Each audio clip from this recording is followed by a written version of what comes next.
سلام علیکم. سخنانی که امروز نقل خواهیم کرد اساساً برای شخصانی که عائله دار، مجرد و در آستانه ازدواج قرار دارند، اینچنین دوستان و خواهران مفید است. امروزها مشاهده می‌گردد که اکثریت عائله‌های ناسالم جنگ و جدال و جداشوی‌ها خیلی زیاد شدند. در این گونه عائله‌ها فرزندان سرسان و سرگردان، والدین در پی جستجوی جفت مناسب خود همگی در ظلمات زندگی افتاده، ولی کسی سبب خوشبختی و آرامی عائله‌شان را نمی‌جویند. سبب همه این در عائله موازنت و سازش نبودن در بین اعضایان عائله می باشد.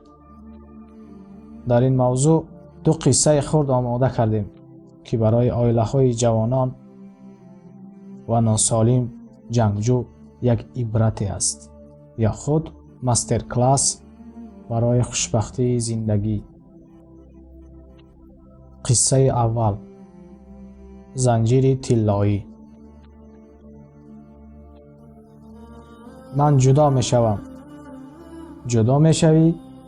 ها، من جدا می شوم. با تو یک روز زندگی کردن نمی توانم.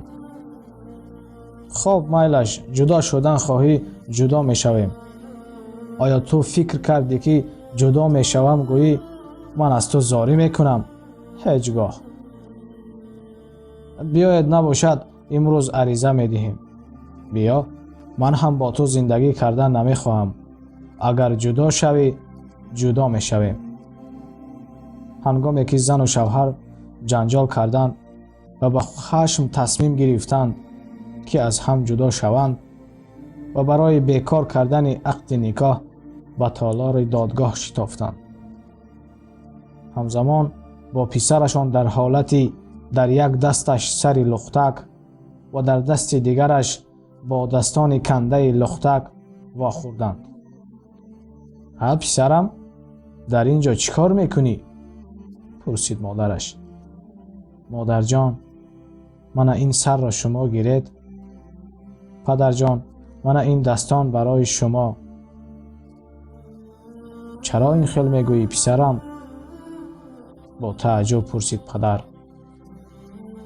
اگر با هم جدا شوید، مرا نیز سرم را، دستهایم را، پایهایم را مثل لختک پاره کرده در بین خود تقسیم کنید. پدر و مادر از این دلشان میسوخت و هر دو به همدیگر نگاه کرده با آوازی برآورد پرسیدند: چرا این خیل کردی پسرم؟ هر دو به لختک های در دست داشته اشان نگاه میکردند. من هر دوی شما را دوست می‌دارم. شما می‌خواهید که علاهیده زندگی کنید و من یگانه ام. اگر شما مرا تقسیم کرده گیرید، من می‌توانم با هر دوی شما زندگی کنم. وقتی که والدان به حرف پسرشان گوش می‌دادند، گلویشان تنگ شد و از چشمانشان اشک جاری شد.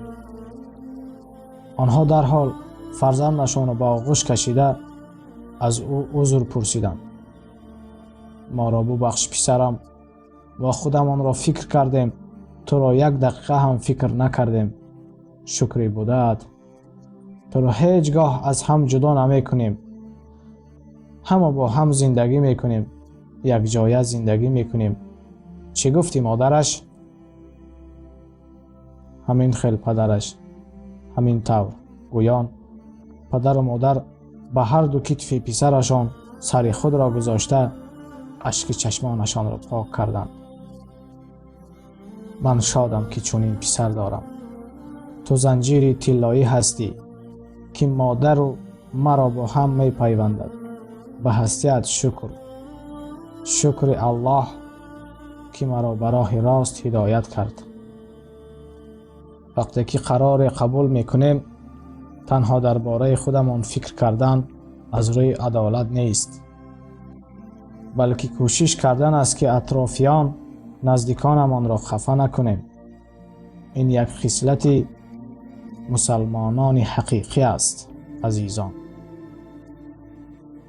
اگر این قصه عائله را از نزد در سود گردانده باشد، اما چنین زندگی کرد که ما و شما را تا به در سود نبرد. عائله ها را اساساً داغ‌های سیاه گذشته و جمع شده مجبور می سازد تا به در سود روند. حکمتی که در قصه نوبتی تجسم می یابد تازه کننده همه خطاها بوده زندگی را به داغ‌های سیاه مبدل نمی گرداند. قصه دوم، حکمت پدر. وقتی که جوان ازدواج کرد، پدرش برای تبریک کردنش به خانه او رفت. پس از چند صحبت پدر از پسرش خواهش کرد که کاغذ سفید، قلم و خط کرکنک بیارد. جوان حیران شد. چرا پدر؟ پدر سخنش را تکرار کرد و فرمود که آنچه طلب کرده بود بیارد. جوان کاغذ و قلم آورد اما خط کرکنک را نیافت. پس پدر به پسرش گفت پس رفته خط کرکنک گیر. جوان از حرفهای پدر بیخبر بود. دیده و دانسته به بازار رفته خط کرکنک خرید. بعد آمده در پهلوی پدرش نشست. پدر گفت بنویس. پسر گفت چی نویسم؟ آنچه میخواهی بنویس. جوان یک جمله نوشت. پدر گفت اکنون آنچه نوشته تازه کن. جوان آن را تازه کرد. پدر باز فرمود بنویس. پسر گفت ای پدر، به حق پروردگار بگو از من چی میخواهی؟ پدر گفت بنویس. جوان نوشت. پدر تازه کن گفت. جوان آن را تازه کرد. پدر باز گفت بنویس. پسر گفت از تو خواهش میکنم به حق الله سبب این کار را به من بگو. پدر گفت بنویس. پسر نوشت. وقتی گفت که آن را تازه کن، پسر باز آن را تازه کرد. بعد پدر به پسرش نگریسته پرسید ورق تو هنوز هم سفید است؟ پسر گفت بله، اما سبب همه این چی بود؟ پدر به کتف پسرش زد و گفت ای پسرم، برای خانه‌داری و حیات همیشه این گونه خط کرکنک ها لازمند.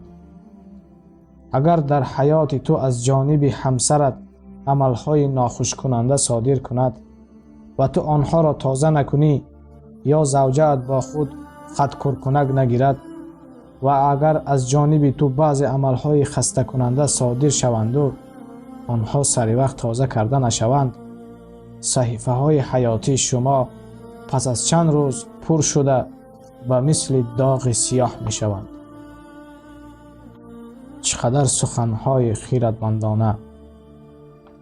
اگر خواهید که زندگیتان آسوده و خوشبختانه ادامه یابد، همیشه خطاها را تازه کرده، بخشاینده، مغفرت کننده و صاحب یک خصلت زیبا باشید. اگر خواهید که رشته دوستی و برادری و خویش و تباری ادامه یابد، خطاگی ها را دائما تازه کرده استید. در حیات مثل خط کرکنک باشد. السلام علیکم و رحمت الله و برکاته.